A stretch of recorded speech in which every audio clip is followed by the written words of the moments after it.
Okay, so any questions on Sunil's presentation? Any questions on quality and yeah, yes. Sir, good, yeah. So you can answer to Sir, so I think that you were speaking more out of your latter part of your experience when the organization was very big.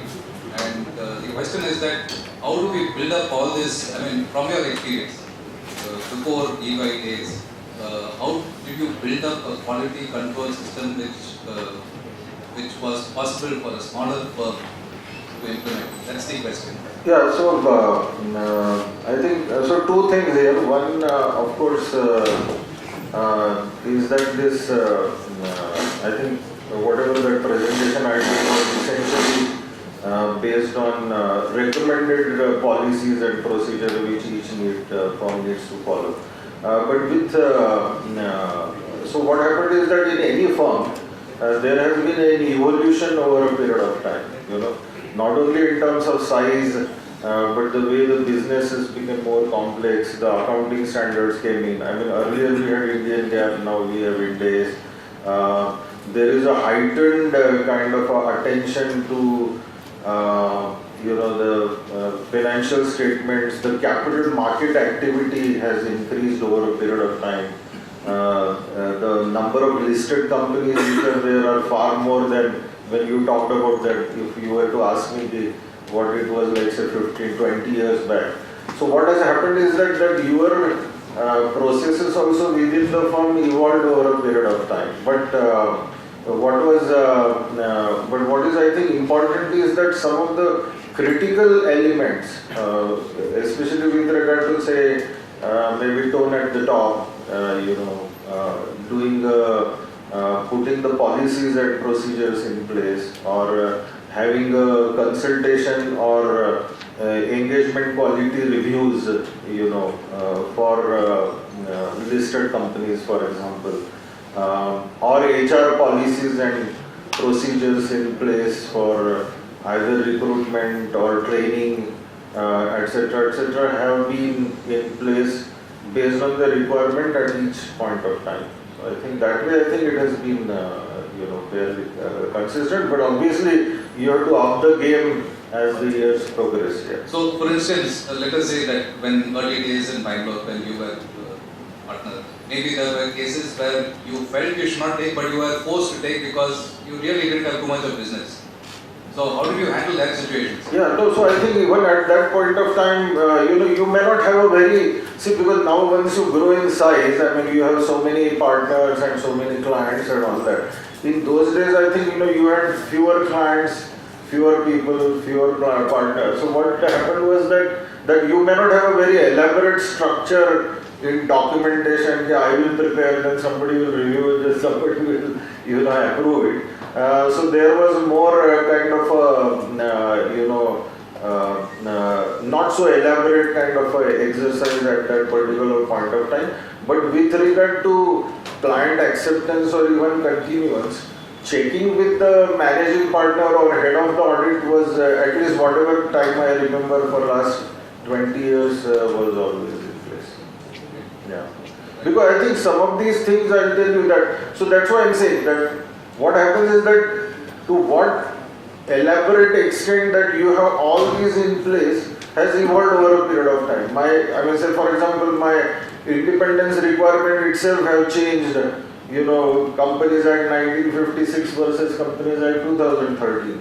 Okay, or what the demands of the market were from the auditors also have changed. What are the best practices which are globally available has also changed. And typically this change has happened not just in India but even in abroad also. So if you look at, say, UK regulators did an inspection recently and they also have certain observations on some of it.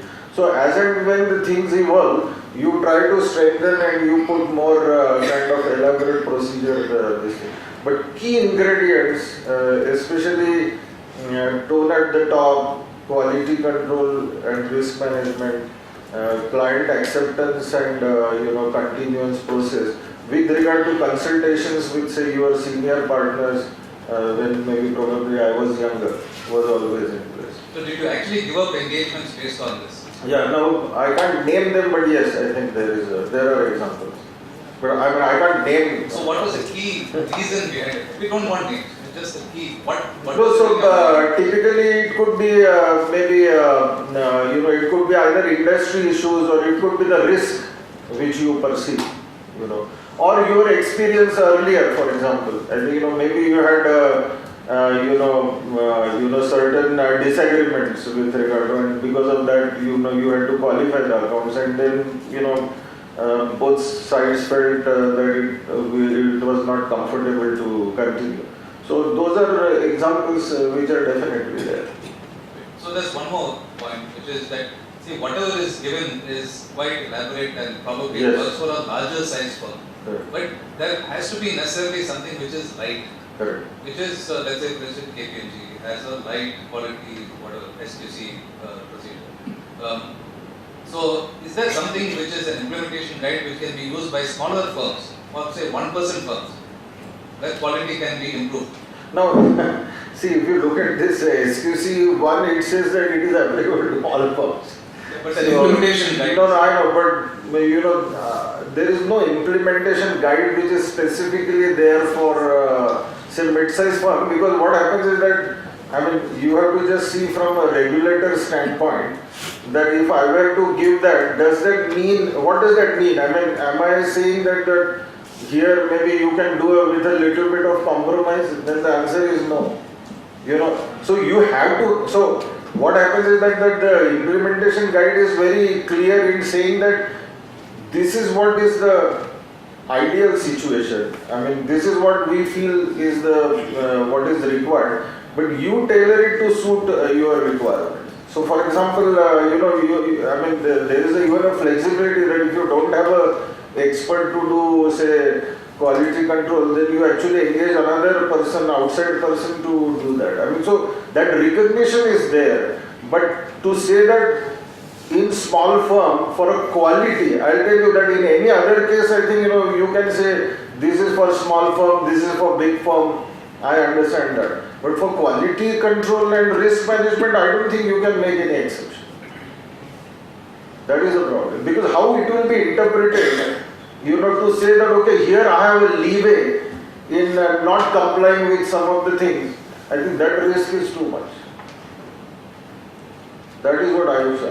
Quality control standard, I don't think can be separate. What can be separate is definitely what process that you need to put in place to manage your quality control. So you don't have to necessarily have an elaborate, say HR function, like say partner doing it, then I have, say one, very senior HR professional who is handling the entire thing. Then we have maybe resource person, we have training person, all that, not required. So, because my organization is relatively small to say that we will be able to manage, but having those minimum ingredients is essential. Sir, just when you said that you engage an outside person for a small firm, how to ensure client confidentiality is maintained, control over that? Yeah, that is true. So I think, so then if you were to do that, then that particular person, so that's what I'm saying, so that particular situation has to be so carefully looked at that person, whoever is going to do, is it going to be like an exclusive resource for you? This is one aspect. Second aspect is that all the independence requirements, all the aspects which are governing your engagement team and your firm, those will have to apply to that particular person. Because there is no way he can be an engagement quality review person. Right? Not possible. Just an add-up to his question. See, why can't in accounting standards you have a bifurcation saying that for a small firm you apply this standard, you do this disclosure, you do this thing, and for a big firm you do this. Why can't in audit standards, which is instituted by the institute, why they don't have? Why you have to apply one single rule which applies to a big firm or a large firm, to a small firm, mid-sized firm, and a small firm? Yeah, so now if you look at, I mean, you mean to say that accounting standards are different for mid-sized, SME and all that. No, I mean, because, you have to look at that we are in a different position altogether. So based on your signature, somebody is relying on the financial statement. So what happens is that because compliance with accounting standard, auditing standard, ethics, regulations and all that is absolutely must. I don't think you can make an exception saying that, okay, maybe in this particular case you are not required to do this quality procedure. Not possible. Because we are on a different footing, we are measured on a different scale completely. I don't think you can have a compromise on the quality standard. Quality standard. What I'm saying is, the measure of doing things is something which, for example, HR, like we said, for HR, they may not have an HR talent team, right? Or they may not have a consulting team like you. So there is no process. Like we said, we should have something for a small and mid-size where they can suit their practice to get the quality done. It is not that they should compromise on quality. They should deliver the quality within the parameters which is available. Yeah, so institute has to give those parameters. You can't just give some 200-page principles and say that you apply to small. No, so what happens is that these quality principles which are given so what I had enumerated was what was in the implementation guide. If you go to the standard, it gives the framework. Okay, SQC1. What I am saying is that what we have to look at is that we have to look at 5 or 6 key ingredients. One, my tone at the top, very critical. That I will not, kind of tolerate any non-compliance. Okay, quality control. I am ready to walk away when the situation arises. I am not saying that every time you have to walk away. When the situation arises that it is not acceptable for me to continue, we should have this thing to walk away. Second thing is that I must have a proper documentation in place for doing engagement. I must have a proper review mechanism in place to do an engagement. And I must have people who are reasonably equipped to do those engagements. And I also must have a policy in place which, say for example, we don't have a policy to do an inspection, like, because maybe my organization doesn't support that. So this peer review, maybe we can request saying that, okay, why don't you do that? So that it helps me in putting those things in place. And independence, typically we will essentially take into consideration the Companies Act and the Code of Ethics. Okay, and it will be, to my mind, will be reasonably manageable because I have only such a small team to kind of percolate that knowledge down. So if I were to do that without getting into so much of, this is an elaboration which is like all possible aspects have been covered. But you can pick and choose that your ultimate objective is met. That is what I say. So people should understand that. Yeah, no, so it is not that you have to comply with every line item there. You have to comply the principles. The principles have to be complied with. Those 6 principles have to be complied with. Now, monitoring exercise, you don't have to do inspection if you don't have people. So you can maybe get peer review done by the institute. Coming back to research, for that point, they can do some guidelines. No, so Everything is not for everybody. yeah, no. Basic purpose is to maintain the quality. They can issue a guideline for the smaller firms. How can they do it? Coming back to what he said earlier. I know, but I think my problem there is that with that kind of a situation. So what you will have to then do is that you will have to give. So this is a minimum framework, right? Now within that, what the institute is saying is that you devise a mechanism within this particular parameter. So this is, maybe you can say, is the maximum. Okay, maximum in the sense that ultimate objective is not maximum. In fact, it is a minimum. If you want to achieve better standard, you can achieve better standard. But within that, how to achieve that objective? Instead of 10 steps, you can do 2-3 steps and you can manage it. It's great. As I said, that inspection, the whole inspection goes away by you doing a peer review. like that.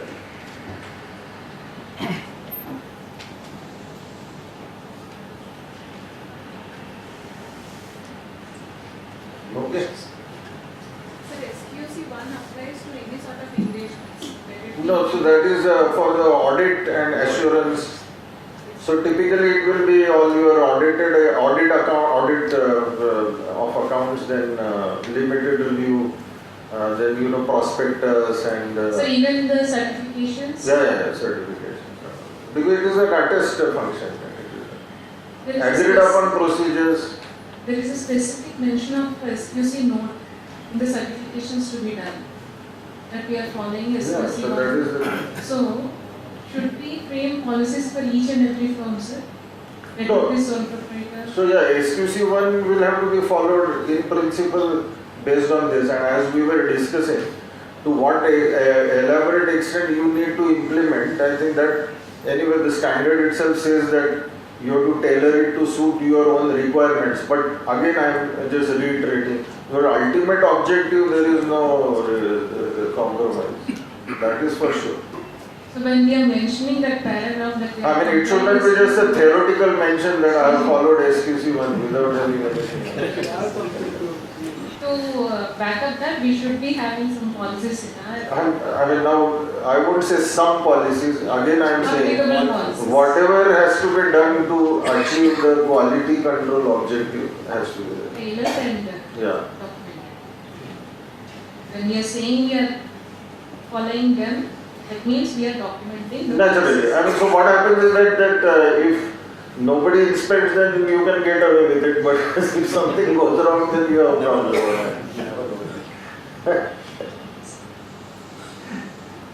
And coming to this familiarity, right? As you said that there should be rotation of the audit team between every 3 to 5 years. Correct. So I totally agree on it. But sometimes it is the requirement of the client that the Yes. audit in charge should Right. remain for the continuous years. No, so I think not necessary. So typically now for a listed company, 7 years is there. But for the others, I agree with you. It's always a debate because many a times, I mean, typically when you look at yourself as an engagement partner, then you want people who are familiar with the audit, no? Then Yeah, you can correct. do audit more efficiently and all that. So it's always a trade-off between the two. But if I were to combine it with, say, giving people varied experience, if I were to combine with that, because many a times people demand saying that I don't want to keep doing it, Yeah. the same assignment. So if I were to achieve both objectives, it's good to be 5 years or something like that. So junior, staff can be maybe 3 years, and senior at 5 years, but there is no compulsion. There is Yeah, no no compulsion. Yeah, there is no compulsion. But yeah, I think it is advisable to get into that. It will achieve twin objectives. I mean, And also, like, for example, whenever the manager or assistant manager in the big firm, there is a hierarchy. So if they resigns from the firm and join another firm, so the client also withdraws their engagement from the current firm and goes to another firm. So don't you think it's the lack of substance, like also accounting standards say there should be substance over form. So the independence then. no, if a partner has left, audit partner means, I have not seen any audit clients going away. Because one is that there is a fixed appointment, and second thing is that ultimately it is the firm which has been appointed, not the partner. Yeah, firm, but after every 5 years there should be reappointment, and I have seen that on the 4th year or on 4th and 5th year in between, the manager is resigned. The manager went to the another firm. So at the time of reappointment or the next appointment, the client goes to another. So I think that is a discretion of the client. I mean, because at the end of 5 years, then they are within their rights to change, right? So it is for the earlier firm to kind of convince the client that they are the best firm to do this job. But if they are not able to do that, then I think they are in right to change already. It's a prerogative of the company, the shareholders, basically. So So, I mean, I don't think there can be, we need to attach any motive there. It's a legal right. After 5 years. And within 5 years anyway you can't change unless you follow central government approval.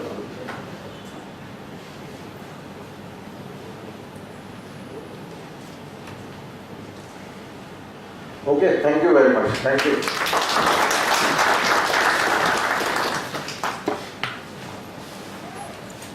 So yeah, thanks Sunil for that.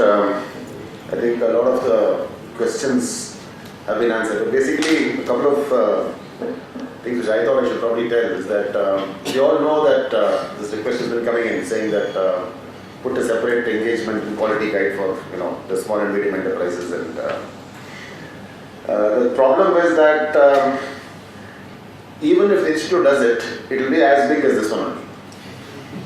So they're not going to change or they're not going to compromise on any of the factors here.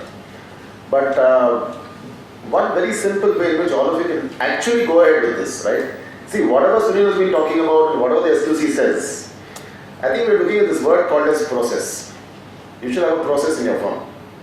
I'm not saying it's not there, but for example, tone at the top. I mean, this is something which is come out very frequently in the, in the SQC also, right? You don't even have a process for tone at the top. As long as the partner is aware of the SQC, there itself tone at the top has been built in. And from there it flows down to the, the audit manager and the, clerk, audit RDP clerks and all these things, right? HR, you really can't appoint an HR person. I mean, sometimes in big firms don't do it, right? I've been in the industry for quite some time, and till today, I have not understood how the HR department functions. I have no idea how they function. I've tried my best to understand, but I have not. So I would not take a HR person to my firm knowing that, to the background. But maybe one of your people who are not in the audit can probably develop as HR people, right? Develop as a HR person. So all we are saying is develop this process. And the most interesting thing is that do it for one client, it sits in place for the remaining also. You will, as Sunil was saying, it will probably evolve over a period of time. Now this documentation, all these things, we are doing documentation, but is the documentation meeting the requirements of SQC 1? That is something we are going to probably check, right? I still remember a firm in Hyderabad, a leading firm in Hyderabad. I was with a partner there discussing some topic for a seminar. One of his clients walked in, and I'm talking about 2005, 2006. And the client requested for a partnership deed, which was probably 1998, about 8 years back. In the normal course, what would you have said? You would have probably said, I'll search for it, we'll get back to you, we'll probably come after 2 or 3 days and you can give it. So this partner called up some person in the office. She came to his cabin and he said, I want the partnership deed. The partnership deed was given in exactly 5 minutes in front of me. Exactly 5 minutes. Exactly what you want to put a photocopy or whatever it was, right?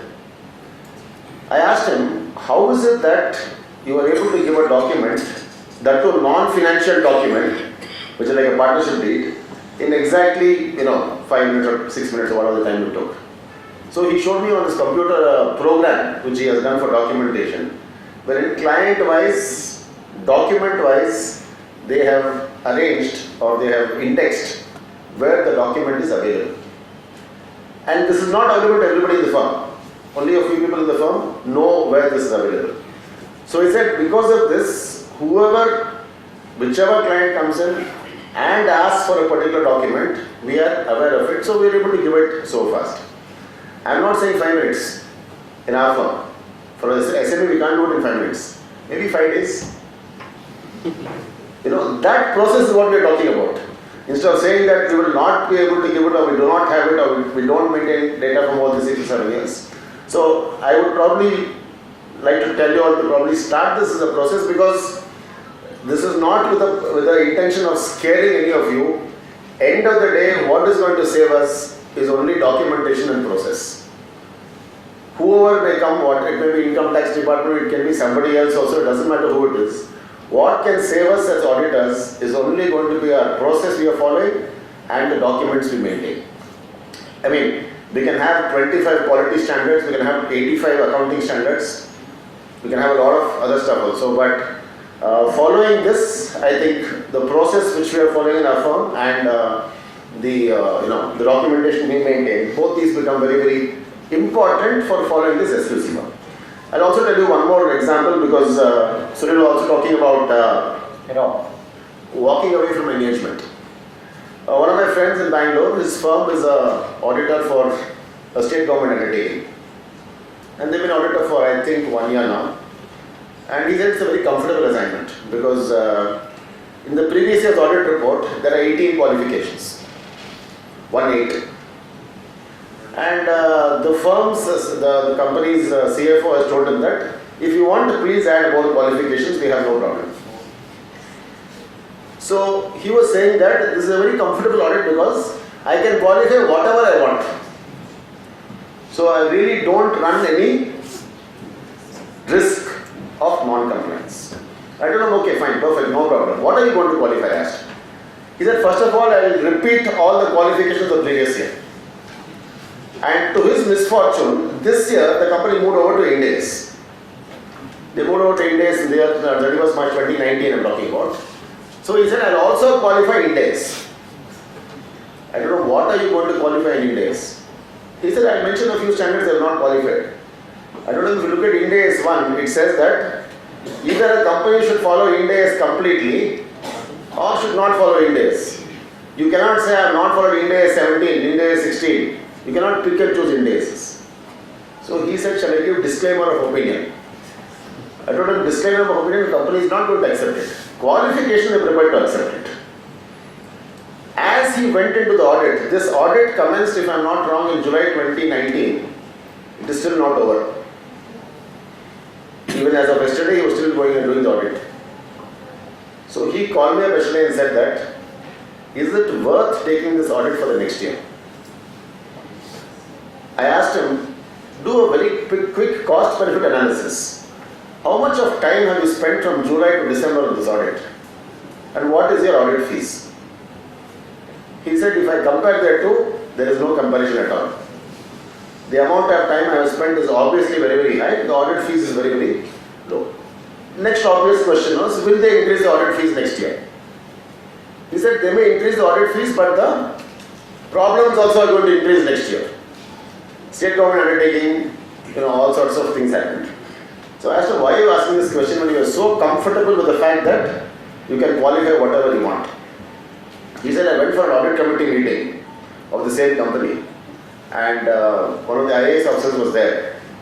And because he was auditor, he was called for the audit committee meeting. And they were not discussing the financials at all, they seemed to be discussing some report which had generated internally.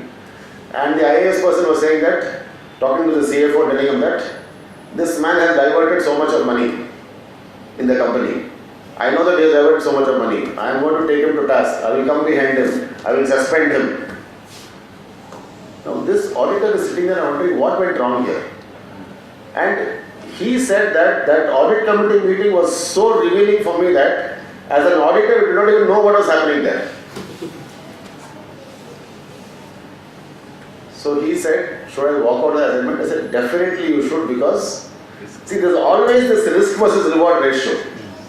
There's always this risk, that's what Sunil was talking about also, right? When you feel that the reward for your risk is not appropriate, it is all the more reason why you should walk away. You can always file GST or 3B, no problem. It's absolutely most simple form to file now. I'm just saying, no fees there also, but you can have an alternate source of revenues. I think the time has come now for us to start being able to say no, if the rewards are not sufficient. We are not going to say that, we will not do an audit for the purpose of not doing audit. There has to obviously be a particular reason for that. So I would probably think that develop this process internally. You need not have 20 people as audit managers, because all of us know the problems of small and medium enterprise. Of small and medium enterprise practice, we all know the problems. We will commence an audit with article clerks. When the audit is about to finish, article clerks will be on exam leave. So the partner is HR manager, tone at the top, article clerk also. right? He develops in all the three roles, right? By the time they come back from examination, the audit is completed. Who is going to do the documentation, right? So you may want to probably think of putting, say, non-article clerks in some roles there. Look at them for the purpose of audit, train them for audit.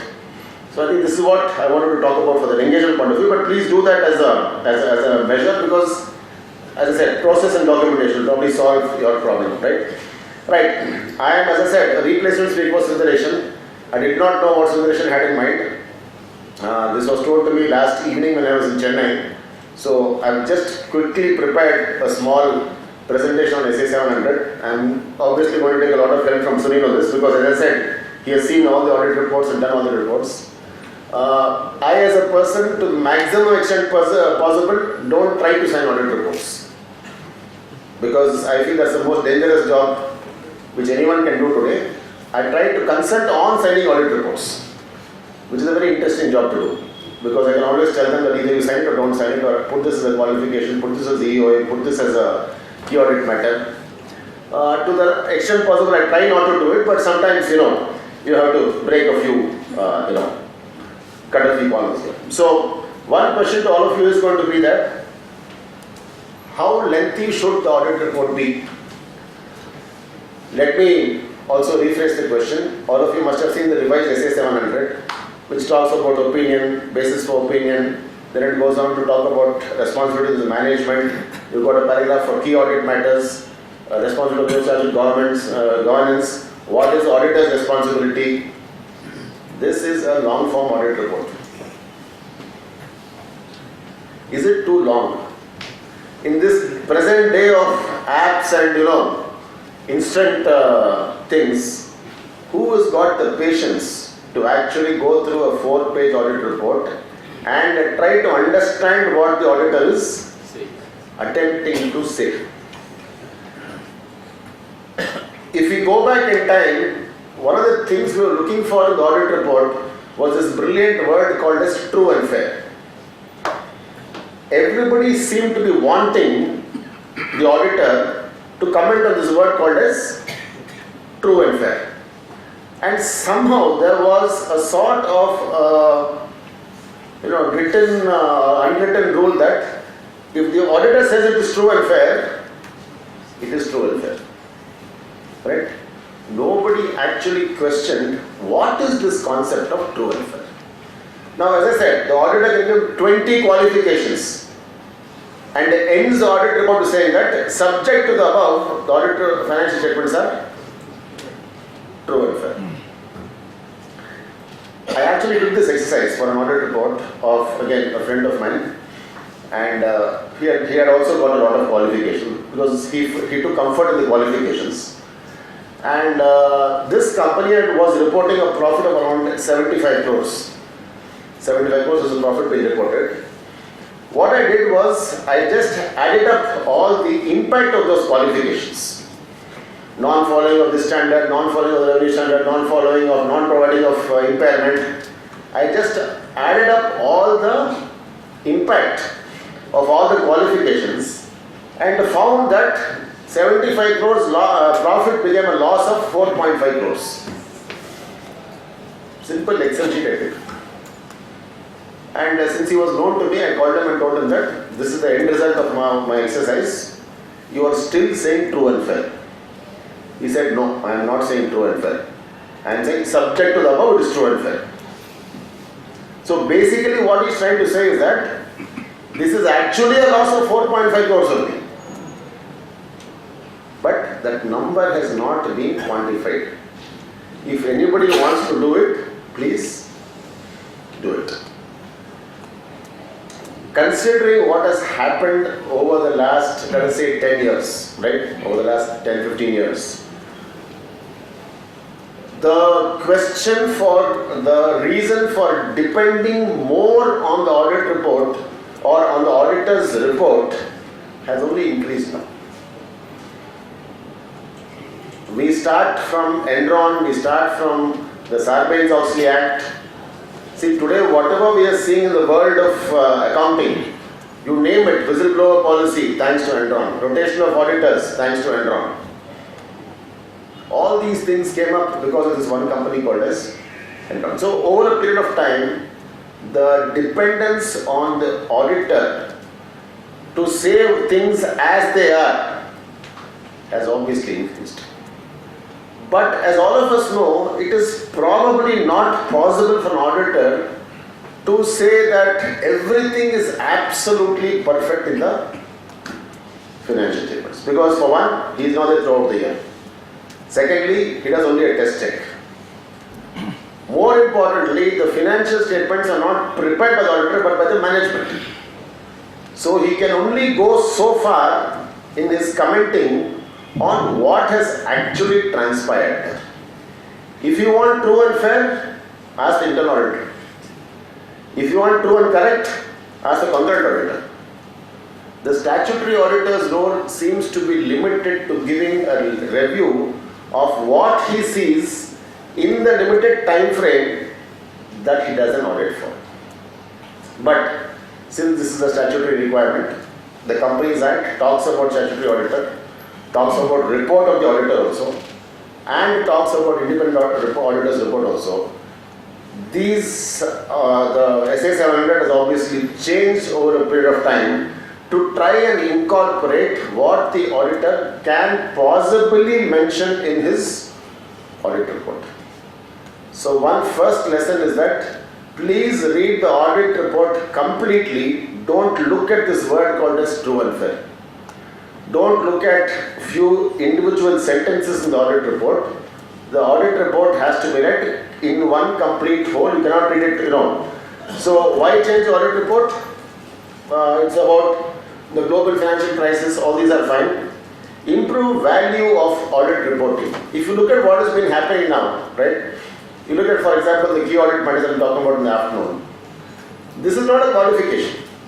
It is not an emphasis of matter. It is telling the user of the financial statements what were the key risks which were observed in the audit.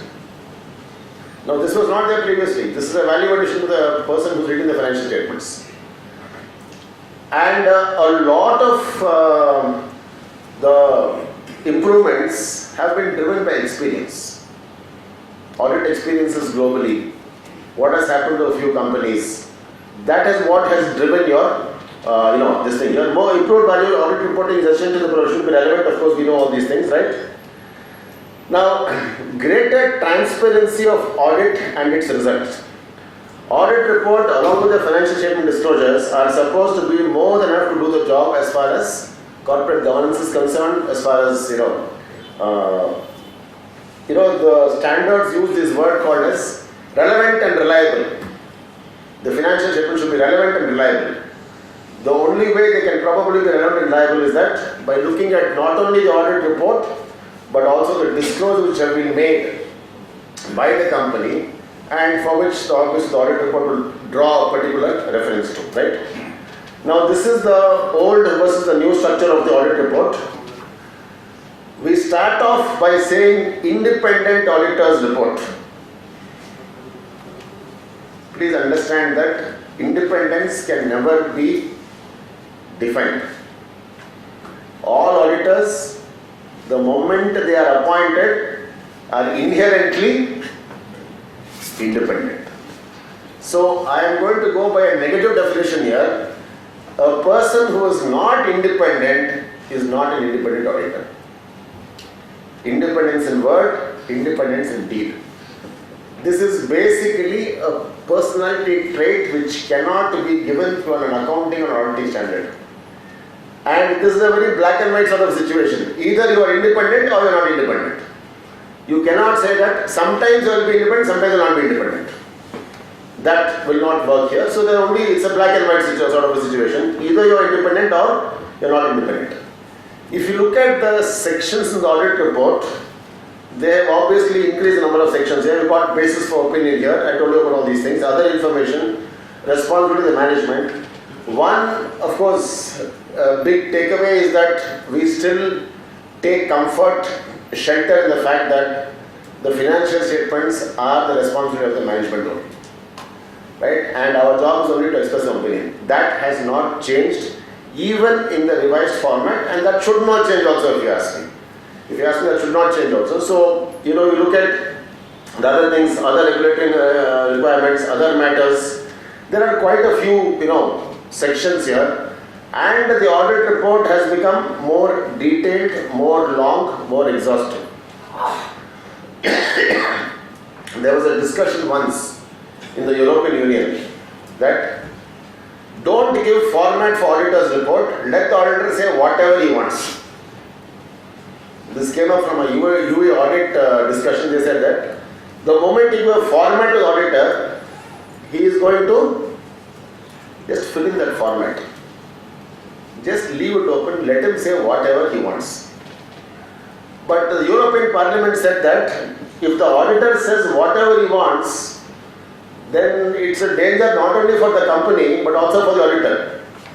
Because he may say something which the company may not like, and again, this consistency of appointment for 5 years, all that will go for a toss. So he said we should give them broad guidelines under which they can report. Even today, for example, if you look at Barclays Bank audit report for 2018. Barclays Bank, it's a very strange sort of audit report. The audit report commences with the results of the company. The audit report commences with total profit, total loans given, total deposits taken. It starts, there's actually a chart in the audit report which gives all these things. Then the auditor says that out of these advances I audited only so much. Out of 5,000 crores of advances I audited only 3,000 crores. The rest of 2,000 crores has not been audited. That is for his checking the amount is taken for aggregation, materiality limit those. So they have left it a little bit open there, but here of course we've got this structure, this format which has to be followed here. The fact that the auditor can still comment in this section on other matter. He can still say what he has to say in the section on audit on other matters. But basically I think the choice between auditor is unqualified opinion, qualified opinion, coupled with EOM, coupled with KAMs. I think that's the only choice we've got as an auditor now. We don't have much of a choice because this is an auditing standard which has been coming in here, right? Audit is conducted in accordance with standards in auditing. This is a statement the auditor is making. The auditor's responsibility has been referred to. Statement is made that the auditor is independent of the entity. Now, as I told you earlier also, independence can never be actually defined. During this entire EU discussion I was telling you about, one person said that, listen, an auditor can never be truly independent as long as the fees is being paid by the company to him. He mentioned this openly, saying that no auditor in the world can be independent as long as the company is paying the audit fees, because the moment you are depending on the company for remuneration for your work, a certain element of bias will always come in. So this was picked up in the US, and the US said that we will do one thing. US wants to be first in many things, and they normally fail. Listen, what we will do is that in one particular state, because US is driven by states, right? That's why called United States they called. In one particular state, they said that let not the company pay the fees to the auditor. Instead, what we will do is that all the companies will contribute to an auditor's fund,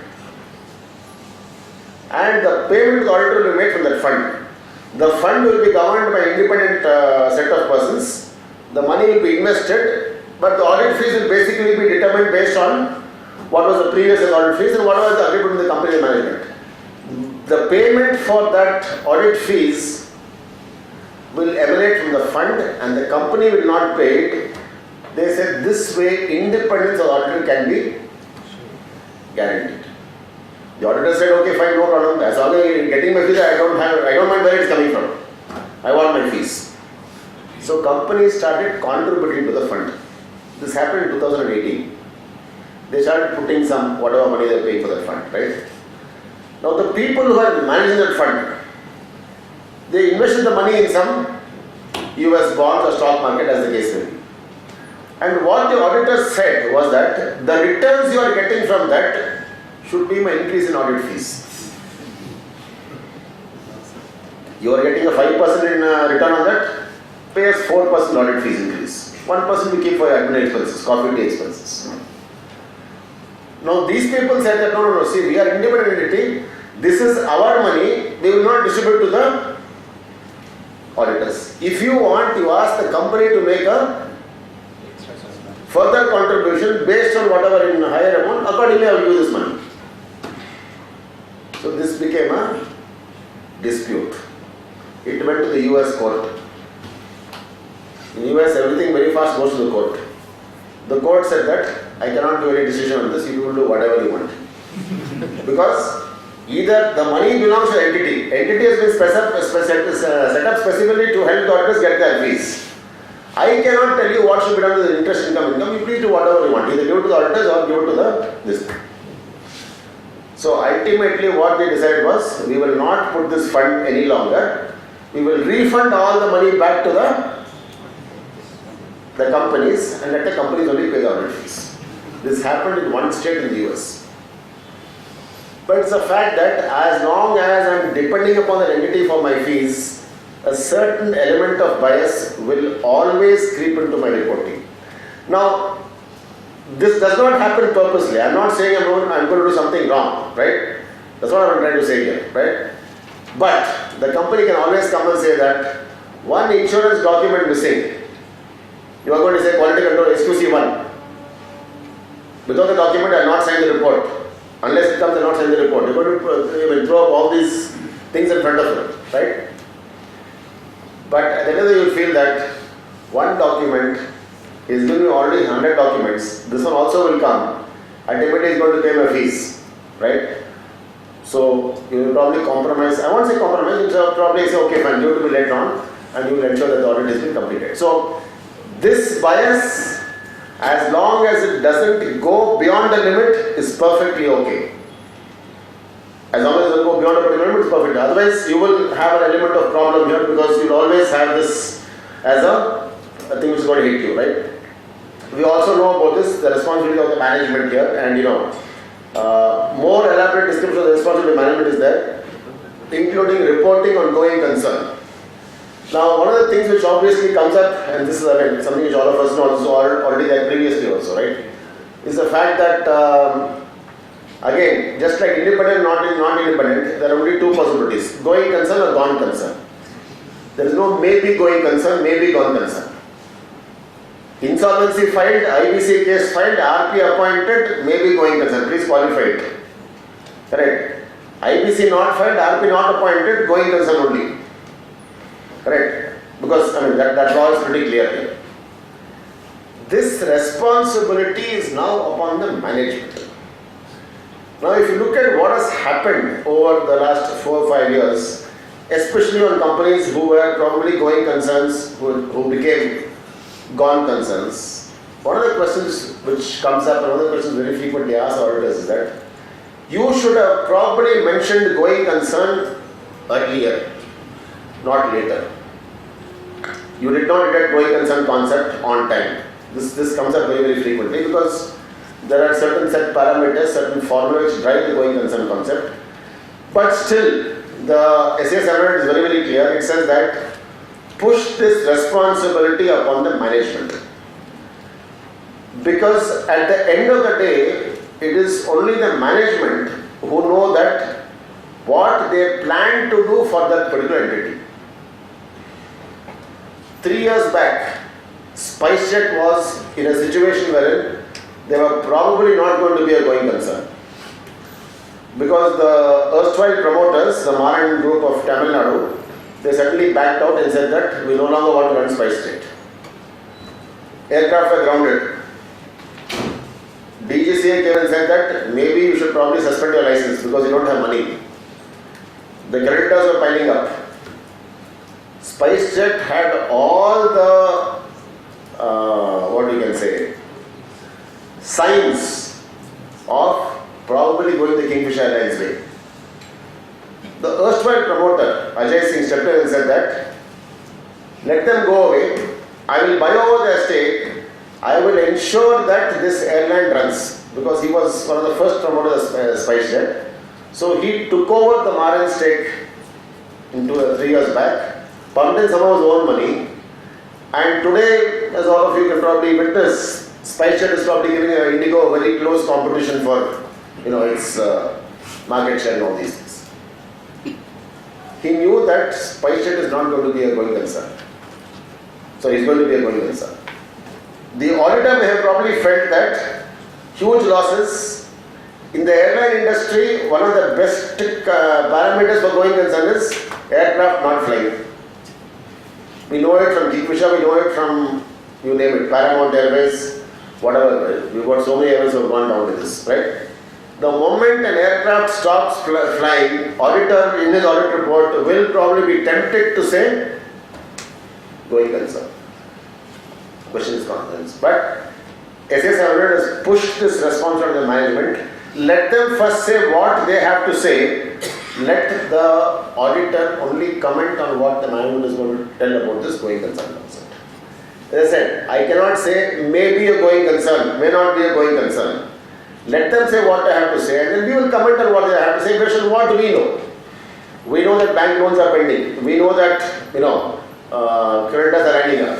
We know all the situations on the ground level, but we'll push the primary responsibility upon them here, right?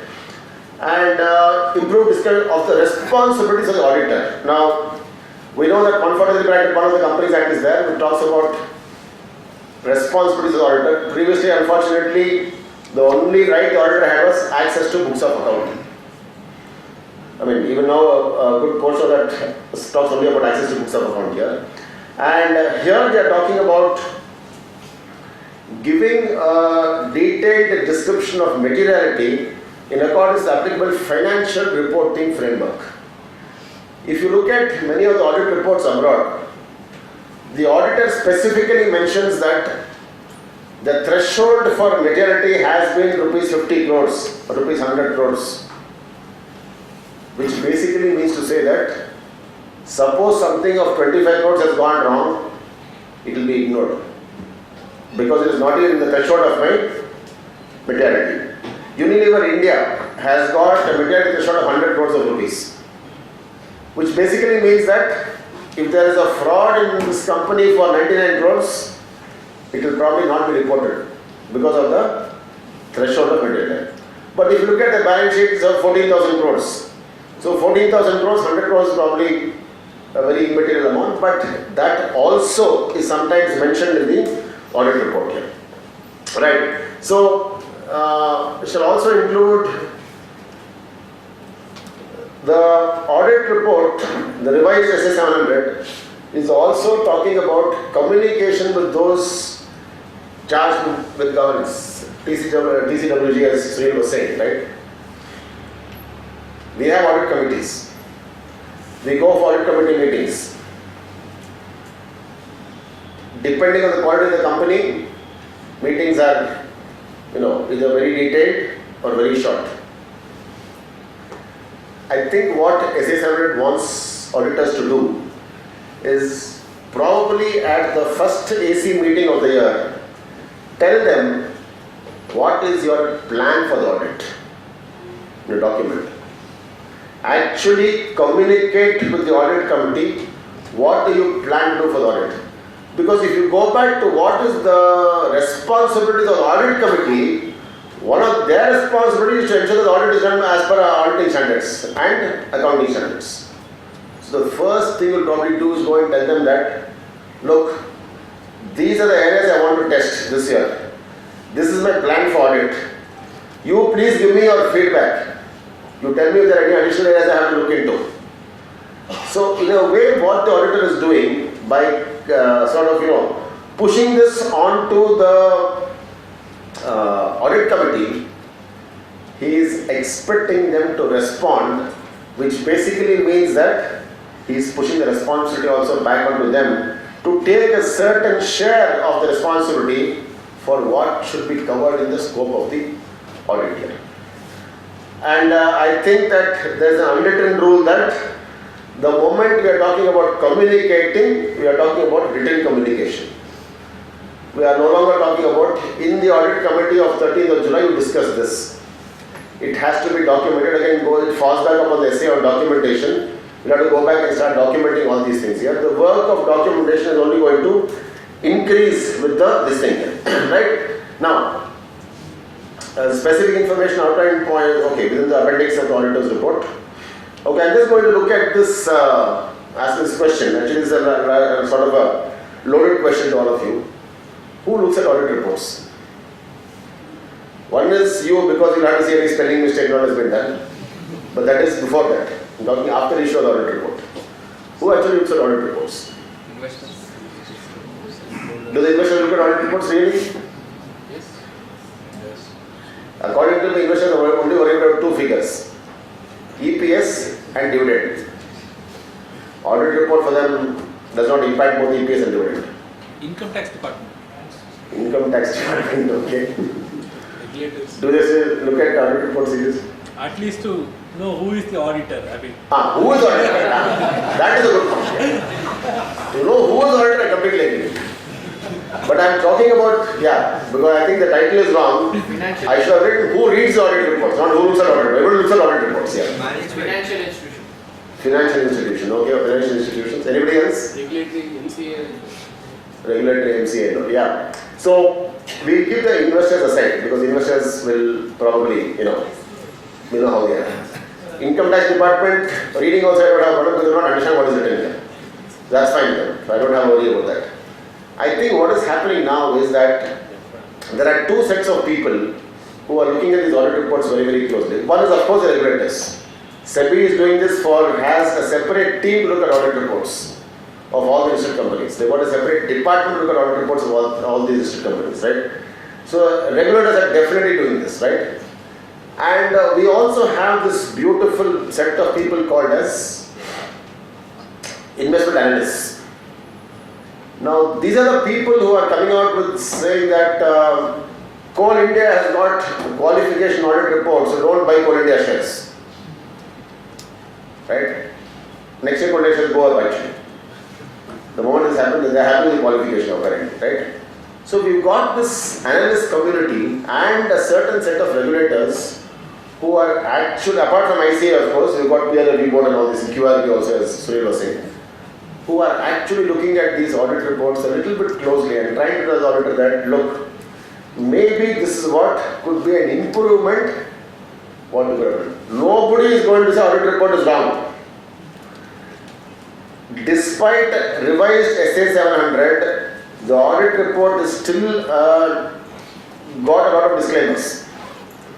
So no one is going to say the audit report is wrong. But probably what people can come out and say now is that, why was this not mentioned in your audit report when you have got so much of ample scope for including it? Why was this not an emphasis of matter? Why was this not a qualification? Why was this not a key audit matter? Why was it not other matter?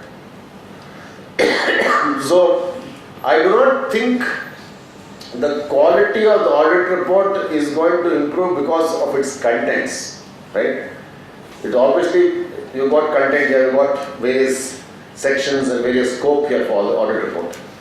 But I think what is probably very important and what determines why this SA 700 is trying to sort of emphasize a lot upon all these things goes back also to all the auditing standards, also the fact that timely mention of these facts in the audit report is supposed to be a sort of an alert for the user of the financial statements. Previously, maybe I did not have so much of a scope. Today, I have this scope as an auditor. I want to utilize the scope to ensure that, end of the day, as we spoke about this thing, that what is the risk you are taking in the audit? We'll keep the reward aside for a moment. Has that risk been adequately addressed? If it has not, it should find a place somewhere in the audit report. I think this sort of defines the revised SA 700. Whatever may be the risk you have faced in the audit, it could be like what Sunil was saying, intermediation risk, it could be a lot of other risks also. If that risk has been adequately addressed, keeping your independence requirements in mind, you can give an absolutely clean audit report. But if there is any area of concern, there are a lot of spaces in the audit report wherein that inadequate addressal of the risk should probably be mentioned here. I am not trying to for a moment say that please fill the audit report with qualifications. This is not what we are driving at. End of the day, the most companies and most auditors want a reasonably good audit report. So it's always a two-way situation, it's always a two-way process. They want a good audit report, you also want to give a clean audit report, not filled with qualifications, because it really makes no sense to fill an audit report with so many qualifications. But courtesy what I told you earlier also, there is now a new person in the scene who is looking at audit reports, and there is this person called as, this institution called as NFRA. I'm not going to go into details of all these things because the institute fought a losing battle not to bring NFRA into the picture. The institute said that we have got our own quality review board. Even if we don't have a QRB, we have got something called as SFIO in the Government of India, which is called Serious Fraud Investigation Office. They investigate a lot of severe frauds. But as I said, this was a losing battle, and now NFRA has come to stay now. They've already functioned and they already issued a couple of audit reports. They're already inspecting other audit reports and all these things. It's fine. So this is going to be a process that's going to take time. NFRA is modeled exactly on what is called as the PCAOB in the US, which is called as Public Company Accounting Oversight Board, which happened just after Enron. The structure of NFRA, the working rules of NFRA are exactly as per PCAOB. And the reports of the PCAOB are open documents on the PCAOB.us website. All inspection reports given by them are open documents. You can go them, access them. If you want to know how to go over in NFRA investigation, you can download all those reports. What the PCAOB has done is they've inspected more than 540 firms over the last so many years, and each one of those reports are there for us to access. But what defects have they found? Primary defect is documentation defect. Primarily, I can probably also put in a number saying that 40% of the cases, the defects they have found are only documentation defects. And documentation defects are to such an extent that they said that confirmation of balance is there, but covering letter is not there for confirmation of balance. Documentation defect. So detailed there. NFRA is also going to look at audit reports of some companies. They have mentioned this in the case of a couple of these instances, but anyway, I'm not going to talk about this here. But this is a report which I told you about, this report here for ILFS, and he has said that the engagement partner has signed the audit report notwithstanding the documented facts that he had completely failed in discharging the obligations as an engagement partner. This is a very sweeping statement. This is a completely sweeping statement. We do not know what has transpired in the audit. We don't know what has happened between the engagement partner and the client here. NFRA has just made a sweeping statement saying that he has not discharged he has signed the audit report, not with the documented facts that he has completely failed in his duties as an engagement partner. They obviously have 1, 2, 3, 4, 5 reasons for this. But I mean, the discussion here is not about why they said so. But what I should probably expect from NFRA is that if he has said that the engagement partner has failed in his duties, he should also give me a solution. What should he have done?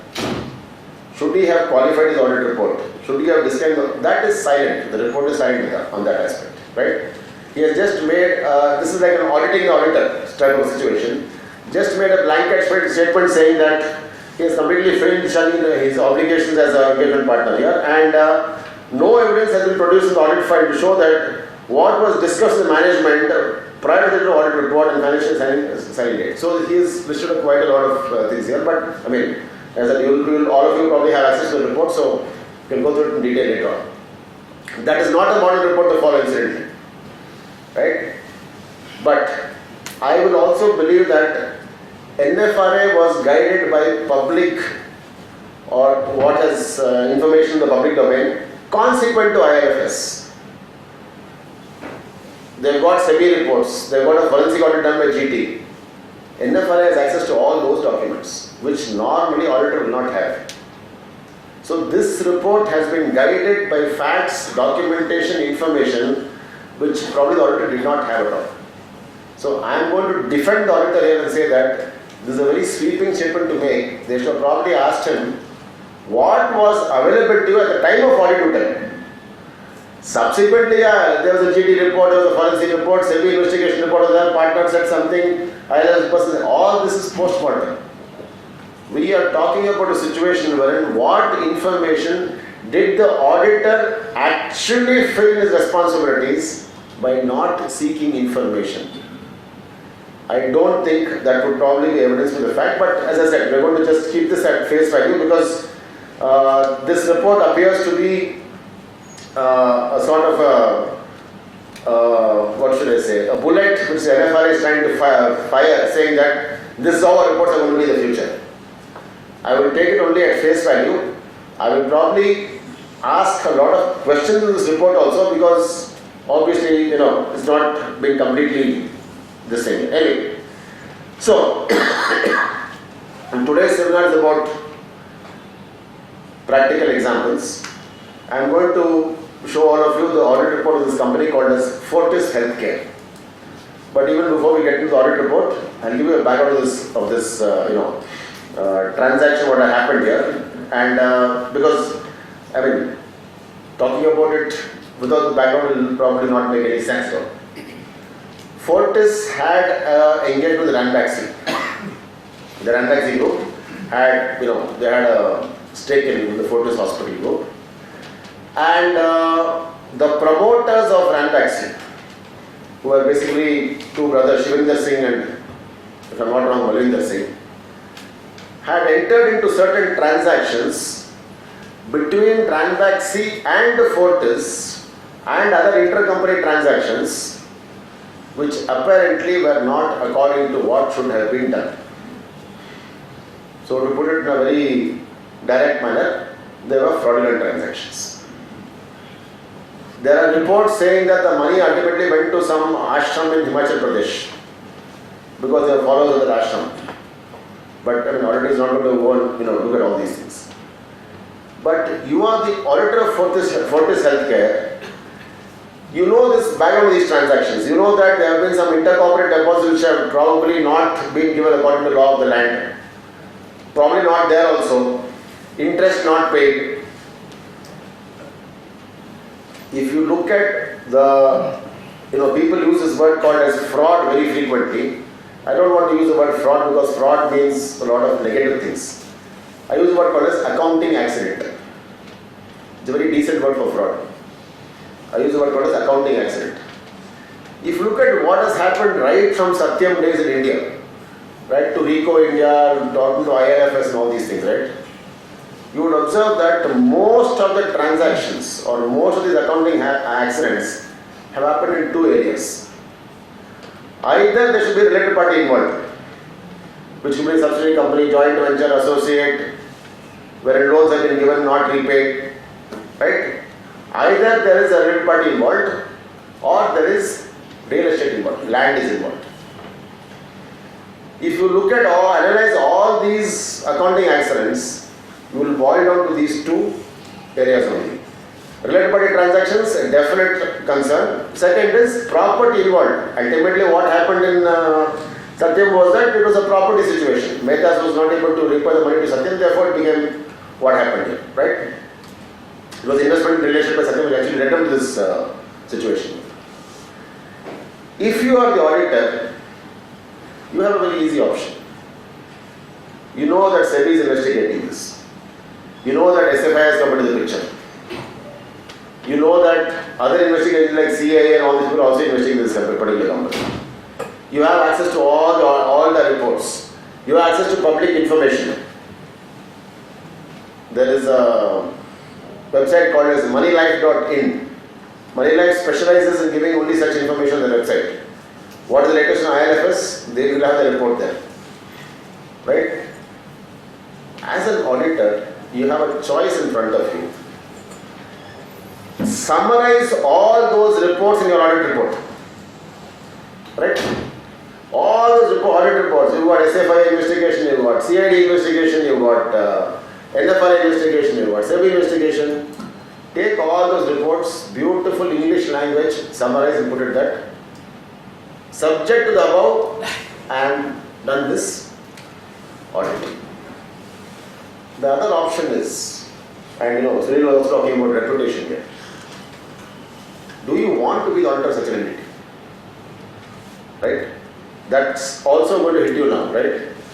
Do you really want to be associated with this particular entities as an auditor?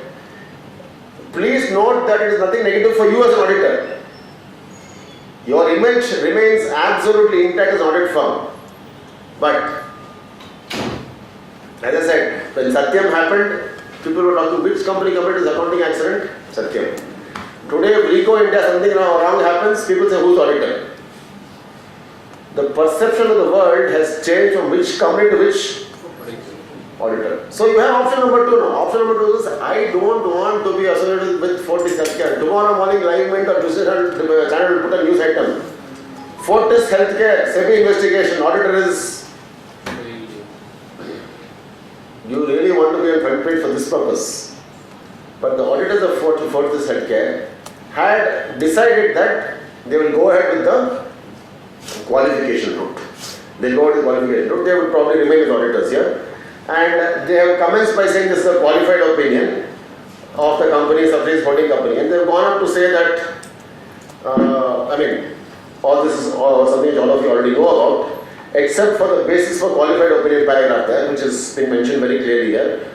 The consolidated financial statements give the information required to the Companies Act. And there is a very detailed note in the financial statements which talks about investigation of a legal firm, talking about all these intercorporate deposits. They have drawn reference to that and qualified the audit report here and said that, the report has been submitted and subject on the limitation and information available, they have given here. Again, they have put about something about the SEBI report here, intercorporate deposits. They mentioned what happened with Fortis Healthcare and the intercorporate deposits.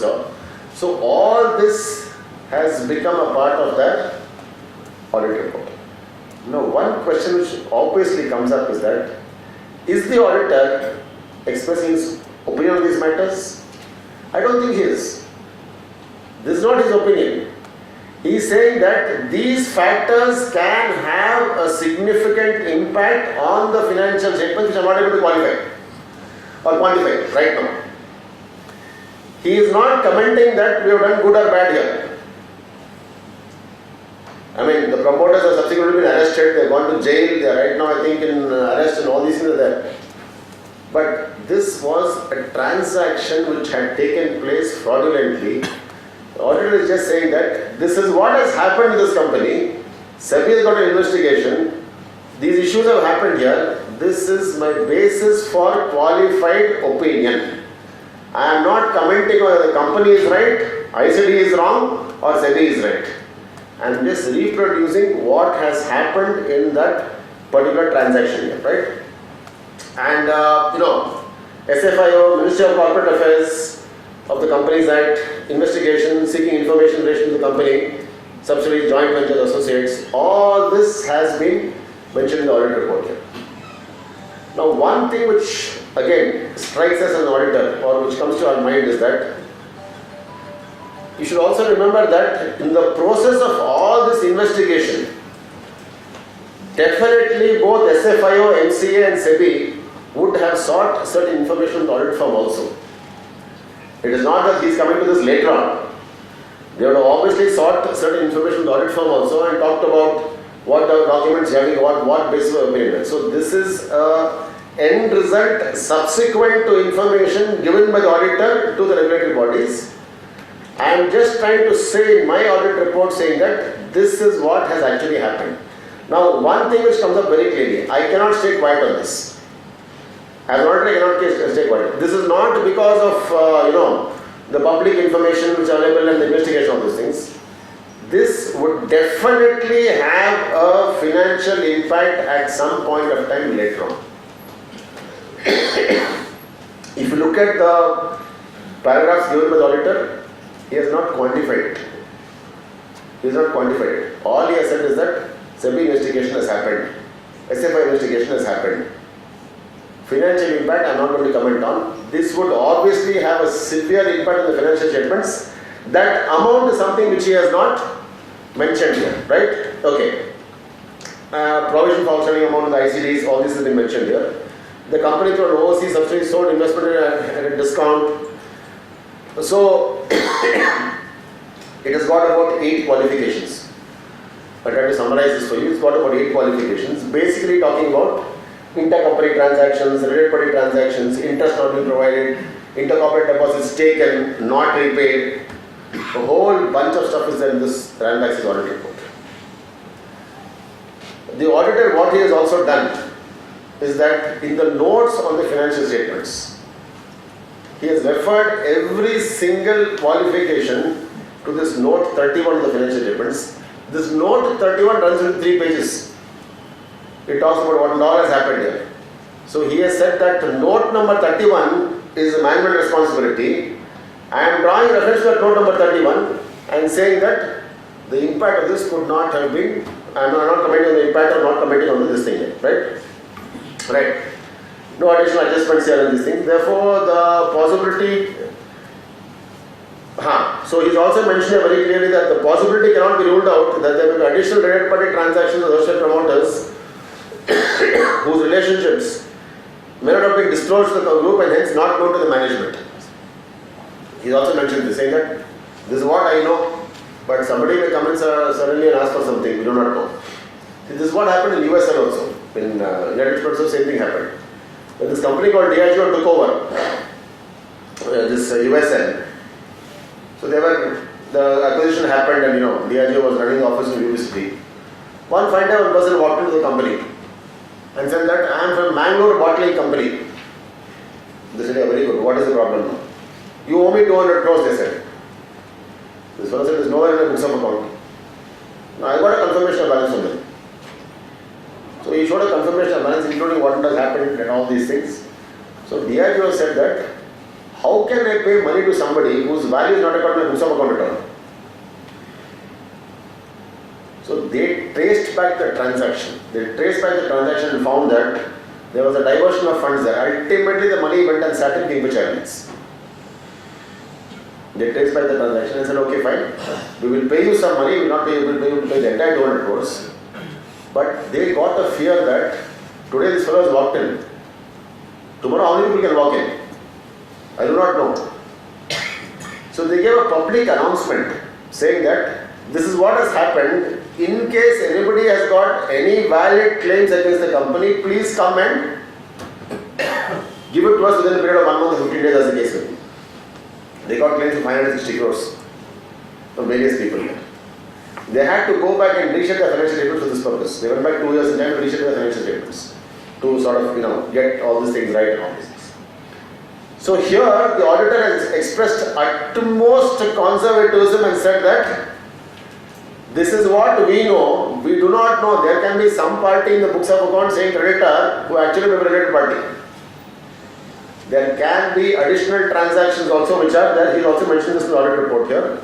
And again, one more qualification on this thing here. This not in accordance with India's 18 is he has also mentioned here. And this report has got everything. Qualification, emphasis of matter, key audit matter. EOM he has mentioned about tax assessments of Escort, Heart Institute and Research Cases Limited regarding amalgamation of 2 societies and subsequent conversion to one more company here. Termination of certain land leases, DDA and all these things. Now if you look at this audit report, you read the main qualifications first. Intercorporate deposits, 100 crores, 200 crores, not repaid, interest wrongly provided, can be this, can probably be, there can be further transactions. All these are heavy qualifications. In comparison, EOM sounds very simple. Some Escort, Heart, some income tax assessment, something about some land, this thing here. But auditor has taken the trouble of mentioning this EOM also in his audit report here. And of course, it's not this thing here. For a company like this, Fortis, can you have key audit matters? Already heavily qualified, already emphasis of matter also is there. Can you have key audit matters, yes or no? That also is put. Accounting for acquisitions, goodwill and investment, legal matters. later in the afternoon to tell you about key audit matters, but there seems to be a pattern to KMs also. Taxation, revenue recognition, impairment, legal matters. I don't think our KMs are going to go beyond these areas. So here he has spoken about accounting for acquisitions here, what is the goodwill investment on that accounting for an acquisition here, and certain legal matters have been here, right? And again he has drawn reference to this 143.1 wherein a auditor has to specifically talk about loans and advances. Again he has gone back to the same intercorporate deposit here and said that certain transactions have been taking place which are not in accordance with what should have been probably done here. So this is also, and there were certain systemic lapses and overhead of internal controls, including shortcomings, including documents and creating a security charge. So this also has come in here for your 143 bracket 1 requirement is also coming here. And so we note from the investigation that the external legal firm was unable to assess such whether the security charge is realizable considering the nature of the assets held by the borrower company. So a lot of intercompany transactions. Basically what was happening, as I told you earlier also, this again if you see all this routing of financial transactions which happen between intercompanies and all these things, subsidiary companies, related parties and all these things, ultimately has to go to one place. It will either come back or go and land in some other place. It was subsequently decided or subsequently proved here that all this money was going to that satsang ashram somewhere in Himachal Pradesh, wherein one of these promoters had lot of belief in that particular, ashram or the particular Swami, and all this money was probably going there. So all of you know it's very dangerous. Unless you want to buy islands now, very dangerous to believe Swamis nowadays, right?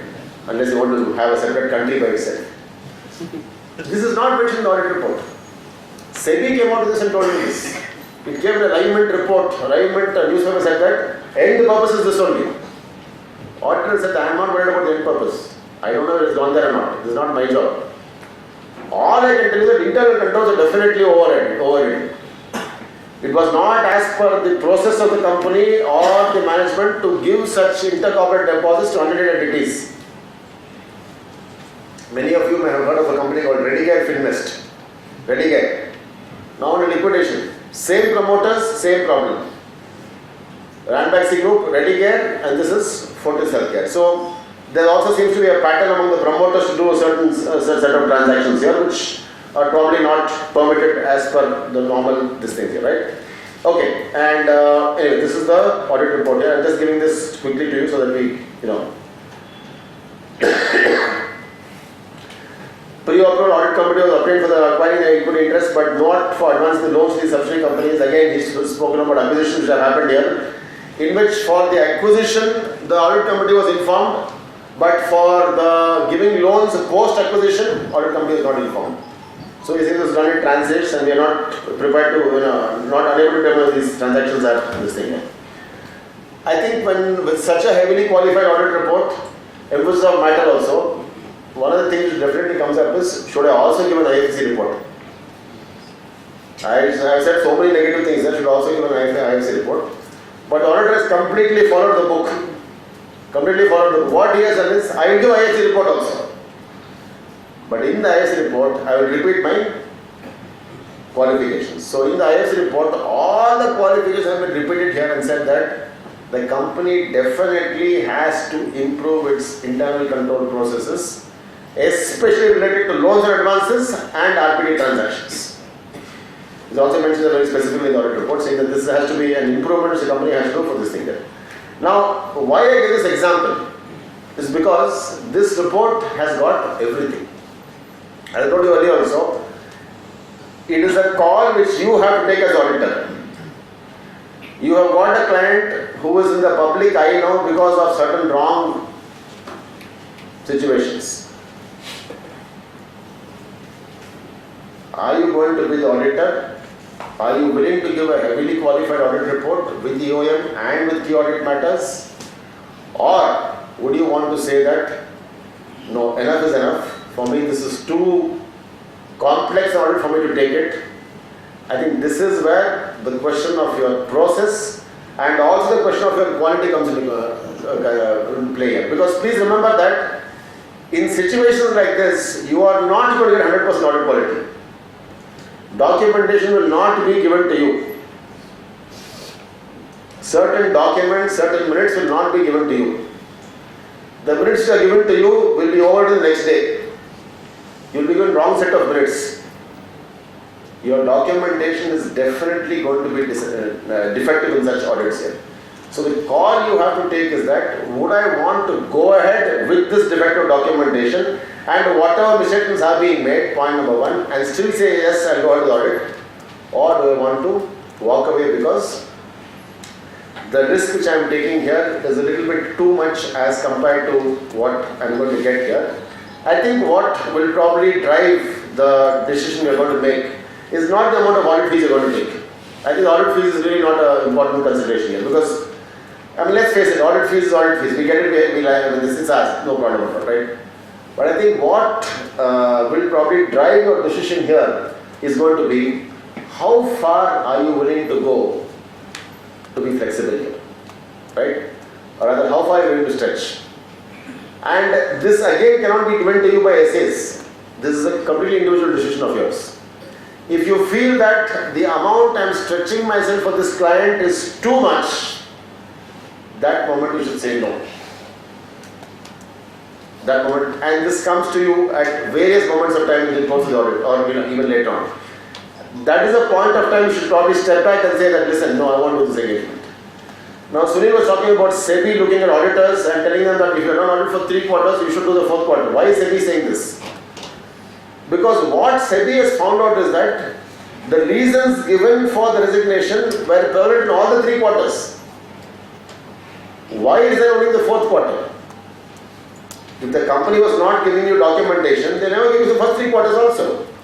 So why are they saying the 4th quarter, putting the company under pressure to have a year-end new auditor appointed on? So I mean, that's the reason why SEBI is probably saying this.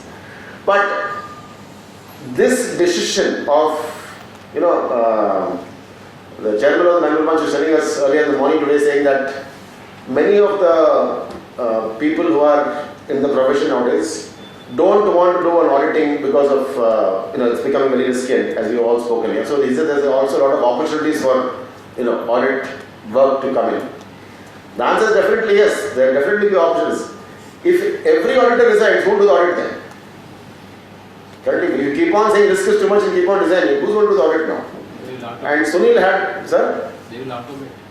They'll automate, okay. They automate audit reports also, right?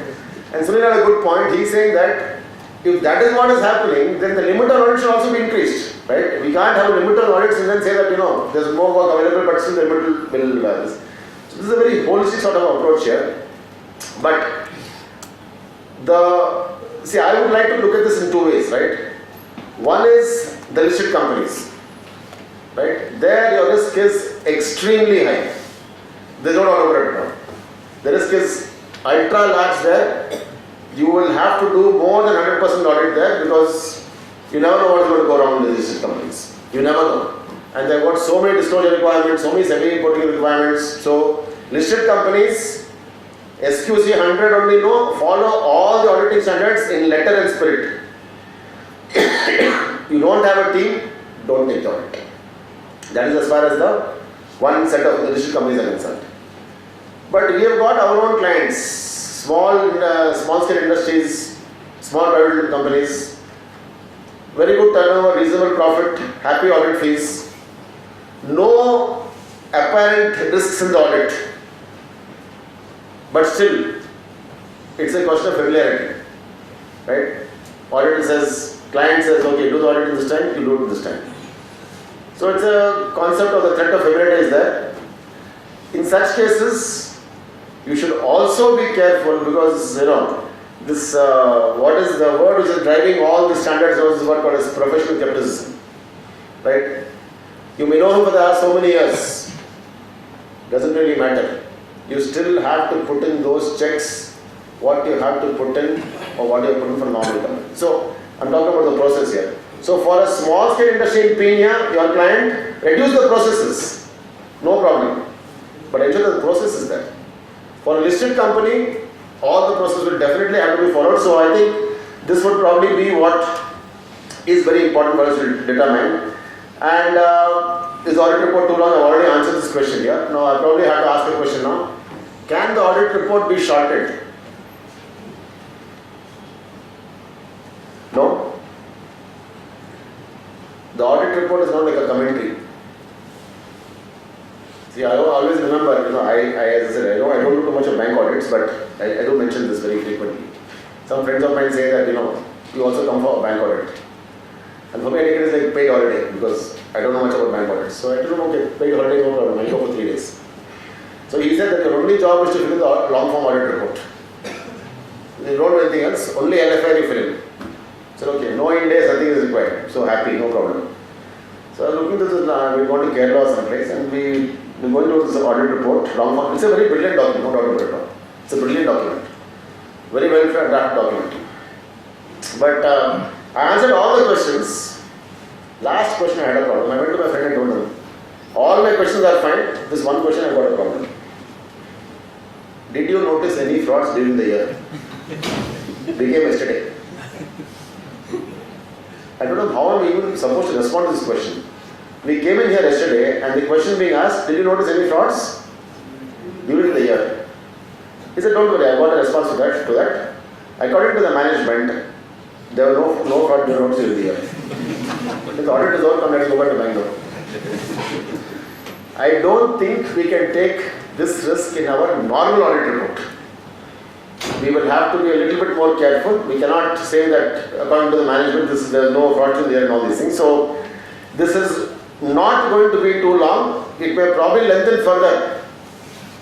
It will definitely not shorten. But all I want to probably say as a conveying message, I will give it to Sunil so he can give his comments, is that there is enough and more scope now to say what you want to say in the audit report. Enough and more scope is there. It is only a question of telling the management, why do you want to say it here? That's all. And convincing them that saying here is not a negative thing, right? I mean, obviously there will be disagreements on many matters here. So how do you solve those disagreements? And in case it's not solved, the problem becomes escalated too high, how does it find a mention here? In your audit report, revised SA700, there is enough and more scope for you to say what you want to say. So I think I'm probably going to stop at this, and Sunil, any comments you want to probably say? So I think how many questions on? So I think no further this thing except that I think you talked about what was the need for this lengthy audit report. So what happened is that I mean, this is of course I think this discussion and debate has been happening that you give a true and fair view, but I think the investor community and especially I think the readers never even appreciated or they failed to understand what actually went behind that while coming to that conclusion. So what happened was that globally, at least for the standard setter, they thought that it is important to explain the processes involved. So I think that is why one is that what is the management's responsibility, and second then auditor's responsibility. And I think you must have also noticed that the whole format has changed. So earlier the opinion used to come at the end. So after going through the whole thing, and by the time I guess people came to opinion, they lost interest. So now what happens is that today the opinion is actually in the first, second paragraph, and then you are actually, so it's a logical this thing. First you give opinion, then why that opinion, you explain that, and then key audit matters, then other information, emphasis of matter, key audit matters, other information, management responsibility and the auditor's responsibility. So in a subtle way you are also identifying what is management's responsibility, and that has to come first, and then the auditor will do essentially that. So that was the reason. Otherwise, Any questions?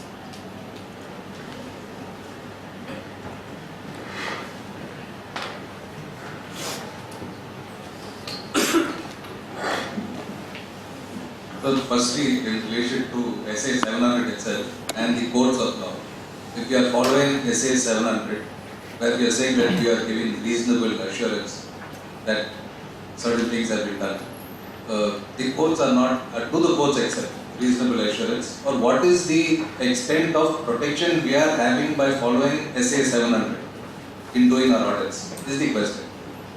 Is it okay to follow or is it not good enough? Sunil, you want to take it? So I think SA 700 is actually a reporting standard. Okay, so what happens is that what is the audit which we have done, to what extent we have done.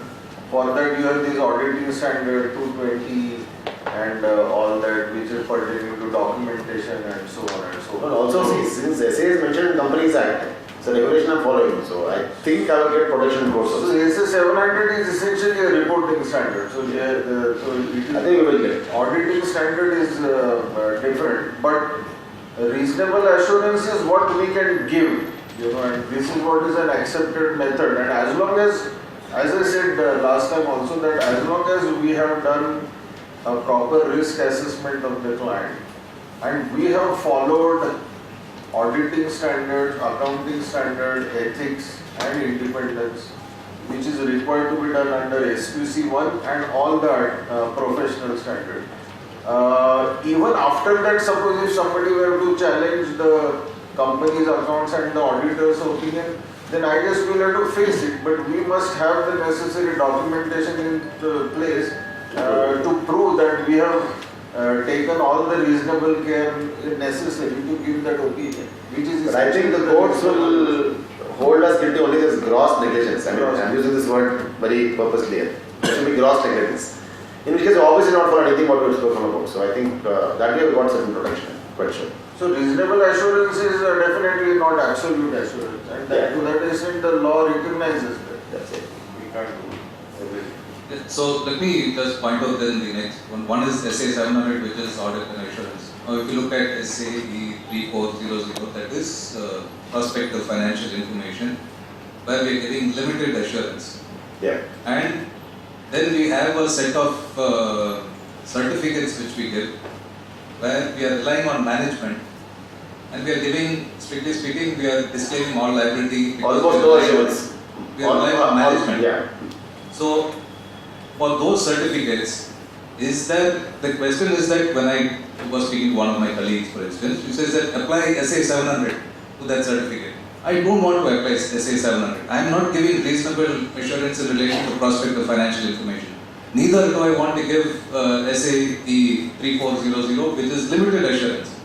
I am completely relying on management. Yeah. So, what is the standard which we follow for, say, certification? You will follow the necessary standard only, no? Just limit. We just limit our liability. Is basically. Please don't go back to SA 700. You'll get all over the place then for that. So SA 700, if you go to the SA 700, it says that it is for the report, audit report for general purpose. Yeah, so this is not general purpose. So it is not a general purpose. So you will have to follow then what is the standard which is there for the, it is that SRE and SRS. You will have to follow those standards. So I won't link the two basically. I don't link it. Those are different. This is general purpose. General purpose is which is available, full-fledged financial statements available for outsiders. Not necessary. Any more questions or lunch? No, I think the answer is very clear. Thank you. Thanks, we had enlightening sessions from two luminaries on the topic SQC1 and SA 700 with lots of examples. They shared their precious time and valuable knowledge with us. Please thank them with a round of applause. As a token of appreciation and gratitude, let us present a memento to C. Sunil. May I request branch chairman to do the honor. Please thank C. Sunil. C. Mohan Lavi will continue with us in the technical session. Let us break for lunch and reassemble in next 30 minutes.